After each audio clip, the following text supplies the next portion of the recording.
आज तक की कोई भी गवर्नमेंट, चाहे वो किसी भी प्रदेश की हो, न तो मुफ्त में इलाज दे रहे हैं, न तो मनपसंद शिक्षा दे रही है।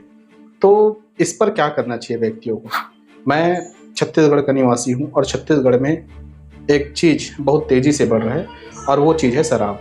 शराब के बारे में आप सभी जानते हैं कि छत्तीसगढ़ में सबसे ज़्यादा काफ़ी व्यक्ति लोग बोलते हैं कि सबसे ज़्यादा अर्थशास्त्र चल रहा है छत्तीसगढ़ का, तो वो शराब से चल रहा है।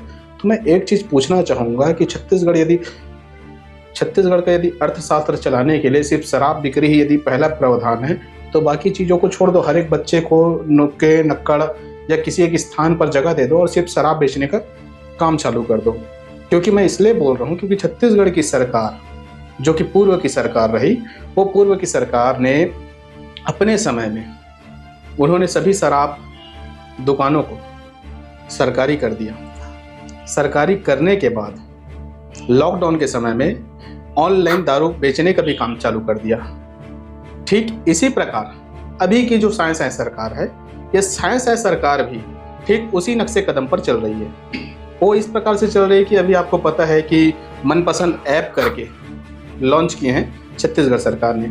अब ये किस लिए किए हैं ये आपको भी स्वतः पता होगा, और नहीं पता तो मैं बता देता हूँ। जिस भोजनालय में या किसी भी रेस्टोरेंट में आप जा कर के भोजन प्राप्त कर सकते थे, अच्छे भोजन खा सकते थे, उसी भोजनालय में अब आप जा कर के शराब भी ऑर्डर कर सकते हैं उस ऐप के जरिए, और वहीं शराब पीकर भी आ सकते हैं।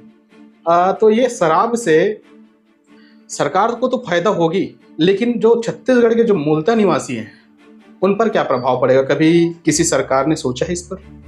चाहे वो किसी की भी सरकार हो, पूर्व की सरकार का हो चाहे अभी की सरकार का हो, दोनों ने इस चीज़ पर चिंतन नहीं किया। क्योंकि यहाँ के जो बहन बेटी और जो निम्न तबके के व्यक्ति हैं, इनके घर पर, इनके घर की स्थिति पर क्या प्रभाव पड़ती, कभी किसी सरकार ने नहीं सोचा। शराब के ऊपर शराब, शराब के ऊपर शराब, शराब के ऊपर शराब, इन्होंने बेचने का ही काम किया। जब से इनका राजनीतिकरण चालू हुआ है तब से ये सिर्फ और सिर्फ शराब में ही छत्तीसगढ़ को डुबाते आ रहे हैं। एक समय में छत्तीसगढ़ को धान के कटोरा के नाम से जाना जाता था। आज भी कुछ परसेंट व्यक्ति लोग जानते हैं कि धान के कटोरा के नाम से प्रसिद्ध है छत्तीसगढ़। लेकिन आने वाले समय में या आने वाले जनरेशन में मुझे ऐसा लगता है कि छत्तीसगढ़ को शराब का एक गिलास बोल सकते हैं या फिर शराब का चखना सेंटर बोलेंगे ये छत्तीसगढ़ को। मुझे ऐसा लग रहा है यदि शराब को इतनी ही प्राथमिकता देना है तो फिर बाकी सारे व्यक्तियों को फिर अभाव में रखने की क्या जरूरत है, या पढ़ाने की क्या जरूरत है? फिर छत्तीसगढ़ को सिर्फ शराब के नाम से ही प्रसिद्ध कर दो। यहाँ के व्यक्ति इतने ज़्यादा पीने वाले हैं, इतने ज़्यादा मारपीट वाले हैं। और रही बात एक साल का सुशासन करके यदि बोलते हैं, तो एक साल के सुशासन में सिर्फ और सिर्फ अभी एक अच्छा कार्य हुआ, जो कि भिलाई में हथखोज करके एक गाँव है जहाँ से बांग्ला रोहिंग्या मुसलमानों को खदेड़ कर निकाला गया।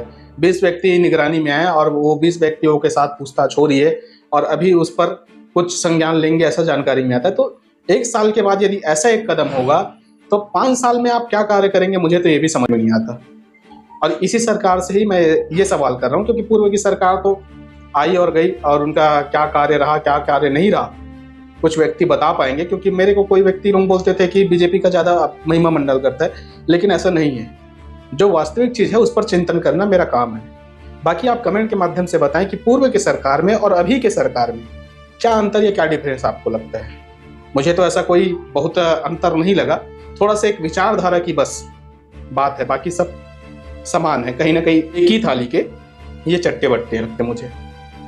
तो आप कमेंट के माध्यम से ज़रूर बताएं कि क्या होना चाहिए और क्या नहीं होना चाहिए।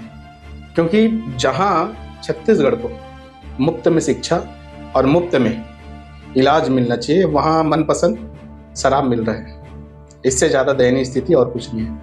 यदि हमारे चैनल में नए हैं तो सब्सक्राइब करके जाइएगा, और यदि ऐसा ही वीडियो आपको पसंद आता है तो अपने सारे मित्रों को शेयर करिए और हमारे चैनल से जुड़कर हमें सहयोग करिए। जय सिया राम, वंदे मातरम, जय जवाहर, जय छत्तीसगढ़।